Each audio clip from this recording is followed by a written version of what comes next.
Hello everyone, before starting the video. If you are new here, I therefore request you to kindly support and subscribe to my channel. Let's begin. Imagine someone who appears to have it all: success, stability, and a loving family, yet struggles with a compulsive habit they can't seem to escape. Now picture another person who has endured a difficult childhood and in an effort to cope with their emotional wounds, turns to substances, behaviors, or relationships that provide temporary relief. What if addiction isn't just about the substance or the behavior, but something much deeper? Today, we'll explore a transformative perspective on addiction, one that moves beyond the ideas of willpower and genetics. We'll dive into the groundbreaking work of Dr. Gabor Maté, a leading expert in addiction, trauma, and human behavior. His insights have revolutionized the way we understand addiction, shifting the conversation from moral weakness to emotional suffering. By the end of this journey, you may see addiction, and even yourself and others, in an entirely new way. We'll uncover surprising truths about what truly drives addiction, why it takes hold, and most importantly, what it takes to break free. And the final insight we share could redefine not just addiction, but the entire process of healing and self-discovery. Challenging outdated beliefs. To truly understand addiction, we must first let go of outdated ideas. For too long, addiction has been seen as a choice, a weakness, or a moral failing. Society often judges those who struggle with it, labeling them as reckless or beyond help. But what if addiction isn't a conscious decision in the way we assume? What if it's actually an unconscious way of trying to solve a deeper problem, one rooted in pain? Dr. Gabor Maté has spent decades working with individuals facing the most severe addictions, from substance abuse to compulsive behaviors like gambling, overeating, and workaholism. His research has led him to a profound realization. Addiction isn't about the drug or the behavior, it's about the pain that fuels it. Think about it. When do people reach for substances or engage in compulsive habits? It's not random. It happens in moments of stress, anxiety, loneliness, or emotional turmoil. Addiction is a way to soothe pain, to fill an internal void, to escape from an unbearable reality. As Maté puts it, the real question is not why the addiction, but why the pain. This perspective changes everything. Instead of asking why someone can't stop using drugs, why they stay in unhealthy relationships, or why they constantly seek external validation, we should be asking, what pain are they trying to numb? What wound are they trying to heal? The roots of addiction often begins in childhood. Neuroscientific research confirms what many psychologists have long suspected. Our earliest experiences shape the way our brains develop. Children who grow up facing neglect, abuse, or emotional disconnection often develop nervous systems that are wired for stress. Maté explains that addiction is deeply linked to trauma, but trauma isn't always about extreme events like violence or life-threatening situations. Sometimes it's as subtle as growing up feeling unseen, unheard, or unloved. A child who learns that their emotions are too much for others to handle, or that their needs will never be met, develops coping mechanisms to survive. Over time, these coping mechanisms can turn into addiction. Take, for example, a child who cries but is ignored. Eventually, they stop expecting comfort. Their brain adapts by finding ways to suppress their distress. As an adult, they may turn to alcohol, drugs, food, or even relentless achievement to manage their emotions. These things provide temporary relief, but soon they need more. And so the cycle of addiction begins. This is why addiction isn't just about seeking pleasure, it's about escaping pain. People don't become addicted because they want to feel good. They become addicted because they don't know how to handle feeling bad. Addiction is a symptom, not the problem. What if addiction is not the problem itself, but a symptom? A symptom of unresolved pain, of unmet emotional needs, of deep disconnection from the self. We live in a society that fosters addiction.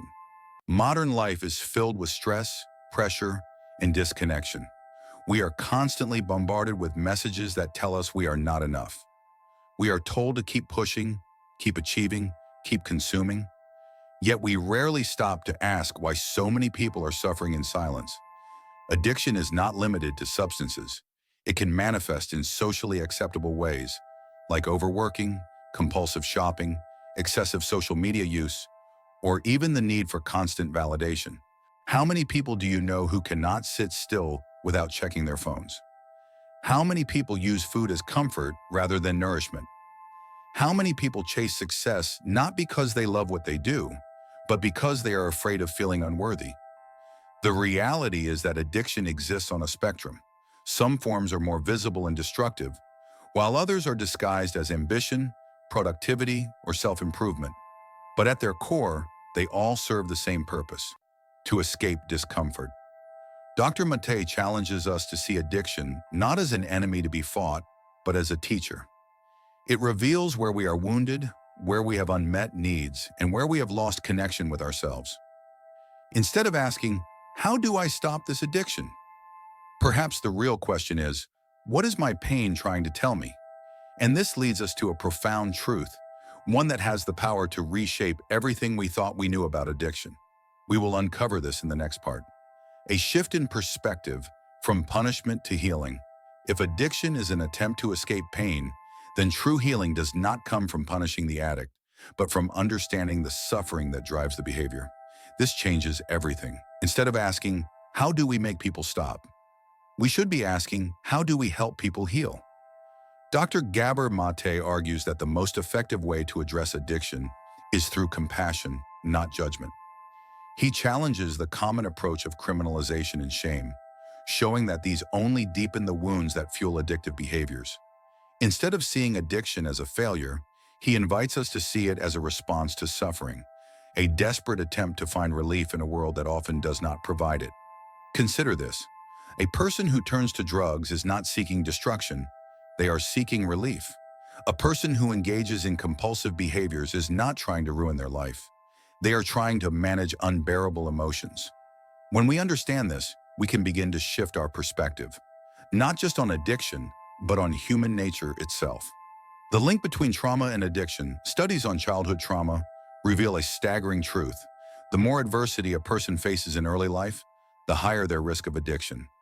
Research from the Adverse Childhood Experiences (ACE) study found that those with multiple childhood traumas are far more likely to struggle with substance use, mental health issues, and even chronic illness later in life. This is not a coincidence. It is the result of a nervous system shaped by stress, of a brain wired for survival rather than connection. Maté explains that when a child experiences neglect, rejection, or abuse, their brain chemistry is altered. The stress hormone cortisol floods their system, affecting the development of key areas of the brain responsible for emotional regulation, impulse control, and decision-making. Over time, this creates a heightened sensitivity to stress and a lower threshold for discomfort, conditions that make addiction far more likely. But it is not just severe trauma that leads to addiction. Even seemingly small experiences can shape the way we cope with pain. A child who grows up feeling unseen or unworthy may develop a deep sense of emptiness.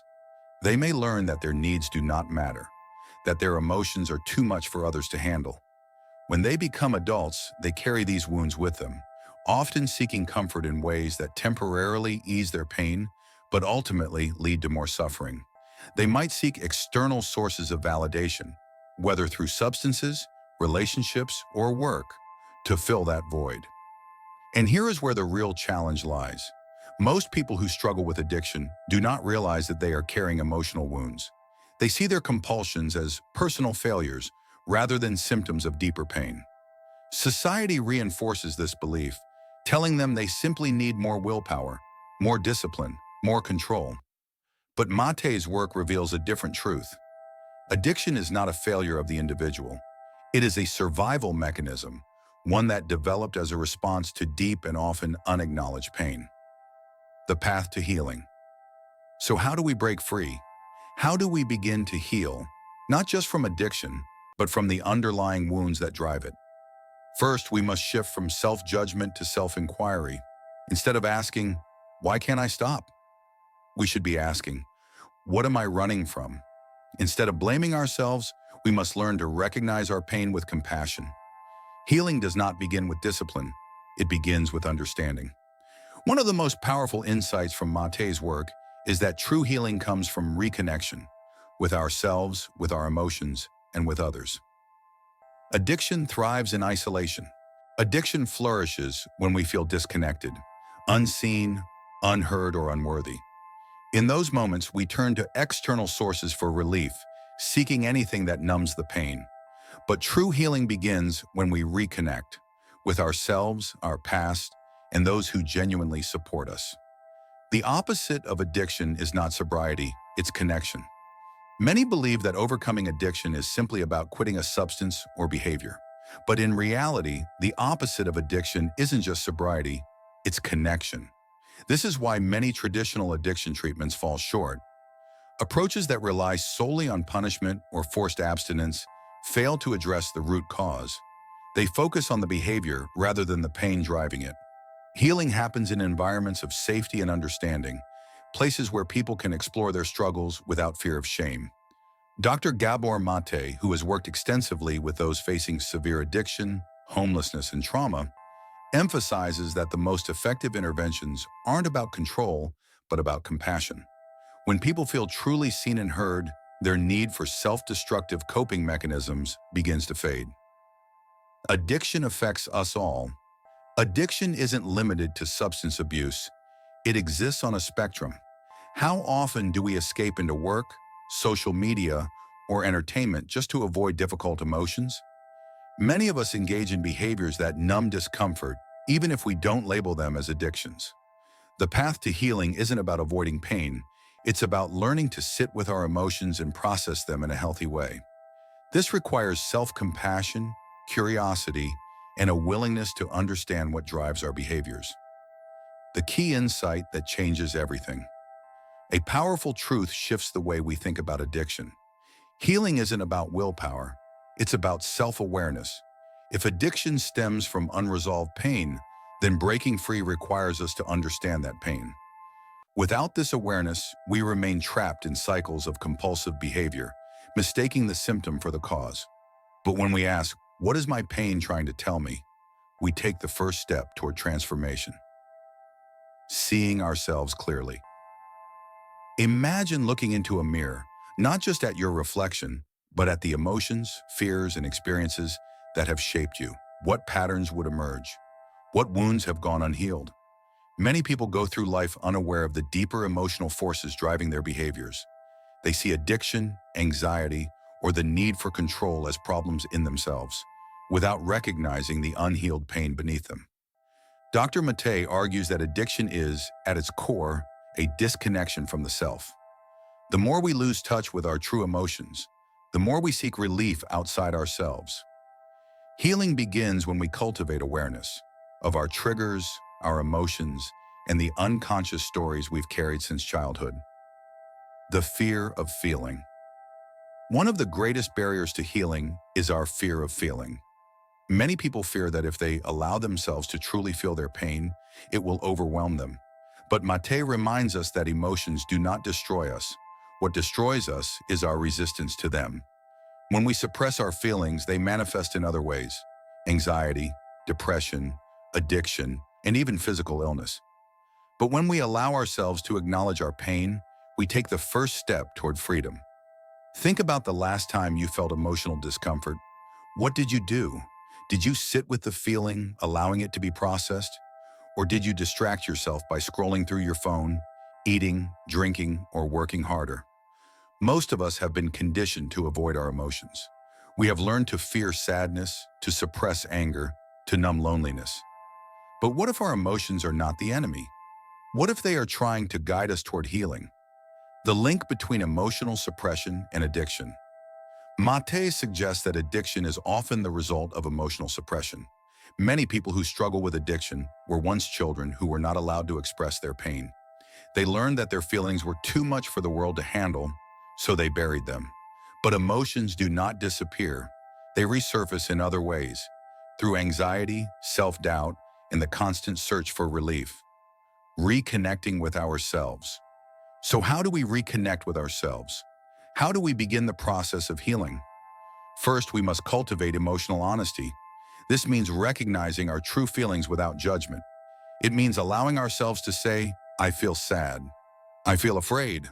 I feel unworthy." without pushing those feelings away.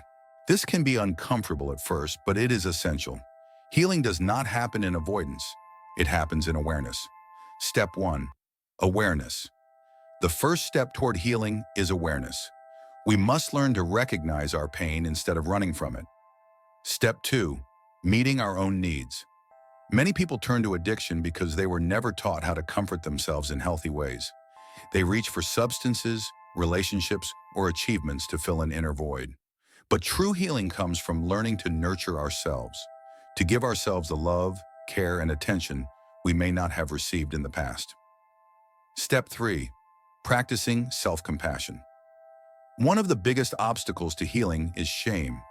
People who struggle with addiction often carry deep guilt, believing they are flawed or broken. But Dr. Gabor Maté emphasizes that addiction is not a personal failing, it is a response to suffering. When we replace self-judgment with self-compassion, we create the space for true transformation. Consider this. If you saw a child crying, would you yell at them to stop? Or would you offer them comfort and understanding? The way we treat ourselves in our moments of struggle determines whether we heal or remain stuck in pain. Self-compassion is not weakness. It is the foundation of change. Step 4. Connection, the key to healing. But self-awareness alone is not enough. Healing also requires connection. We do not heal in isolation. We heal in relationships with others who see us, support us, and remind us of our worth. This is why community is so vital in overcoming addiction. Whether through therapy, support groups, or deep friendships, having people who understand our pain can make all the difference. Maté explains that addiction thrives in environments of loneliness and shame. Many people hide their struggles out of fear of judgment, believing they must battle their demons alone. But the truth is, healing happens when we allow ourselves to be seen. When we share our pain with others, we break the cycle of isolation. We remind ourselves that we are not alone. Think about your own life. Are there people you can turn to when you are struggling? Do you allow yourself to be vulnerable? Or do you keep your pain hidden? The path to healing is not about perfection. It is about connection with ourselves, with our emotions, and with those who can support us. The final and most powerful insight. And this brings us to the final, most powerful insight of all. What if addiction is not just about escaping pain, but about searching for something deeper?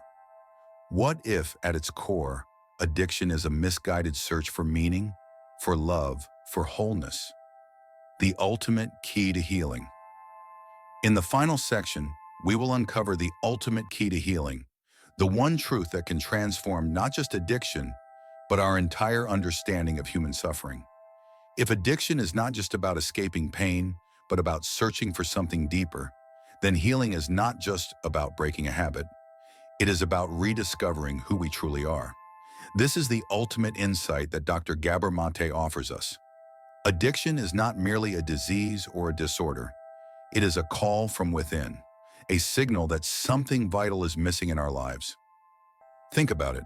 When people describe addiction, they often talk about an emptiness they cannot fill, a longing they cannot satisfy. They chase pleasure, but never find lasting joy. They seek relief, but never feel truly at peace. Why? Because addiction is not just about the substance or the behavior. It is about a hunger for meaning, for love, for wholeness. The root of all addiction, a disconnection from the self. Dr. Gabor Maté argues that at the root of all addiction is a deep disconnection from the self. When we are not in touch with who we truly are, when we suppress our emotions and silence our inner voice, we create a void. Addiction steps in to fill that void, offering temporary relief but never true fulfillment. The real question is not why the addiction, but rather why the pain. And even beyond that, why the disconnection? The need for love, connection, and purpose. Every human being is born with an innate need for love, connection, and purpose. As children, we look to our caregivers for safety and validation. When those needs are met, we develop a sense of security, a belief that the world is a safe and loving place. But when those needs are not met, when we experience neglect, rejection, or trauma, we internalize a different message. I am not enough. I am not lovable. I must be something other than who I am to be accepted. This belief shapes everything. The way we see ourselves, the way we interact with others, the way we cope with pain. This is why so many people seek external validation, why they overwork, overconsume, or chase endless distractions. They are trying to fill a void that can only be filled from within. The path to healing.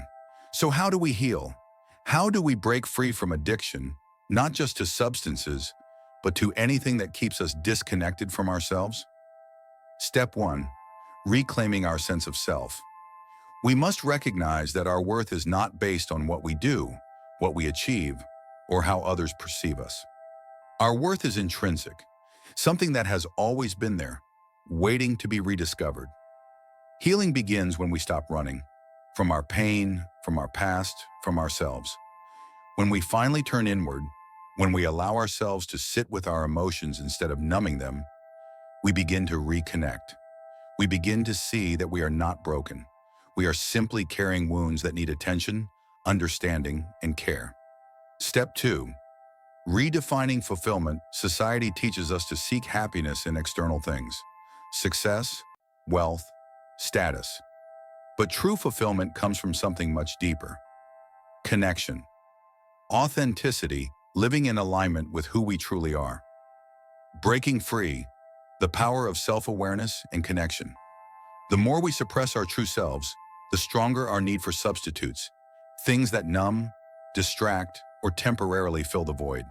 But when we begin to embrace our emotions, acknowledge our needs, and follow our unique path, the grip of addiction begins to loosen. This is why practices like mindfulness, therapy, and self-reflection are so transformative.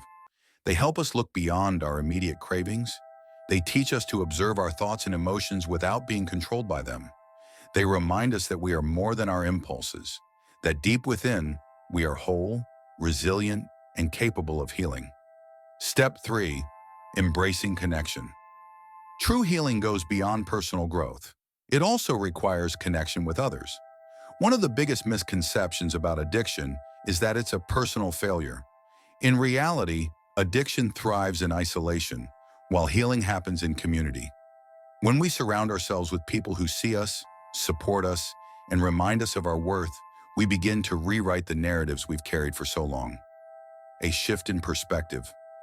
Imagine what would happen if, instead of punishing addiction, we sought to understand it. What if, instead of shaming those who struggle, we created spaces where they could heal? This is the shift, Dr. Gabor Maté calls for: from judgment to compassion, from control to connection, from suppression to understanding. Because addiction is not the enemy, it's a messenger. It signals that something within us needs attention, that a deeper wound is asking to be seen, heard, and healed. The most powerful truth of all healing is possible. No matter how deep the wounds, no matter how long the struggle, there is always a path forward. The journey may be challenging, but it is worth it. Because at its core, healing is not just about breaking free from addiction, it's about returning to ourselves. A question for you: what are you truly searching for? And what if, instead of looking outward for relief, you started looking within for answers? If this message resonates with you, share it with someone who needs to hear it. The more we understand addiction, the more we can create a world where healing is possible for everyone. Thank you for watching my video. Don't forget to subscribe to my channel and turn on the notifications to stay updated. Goodbye.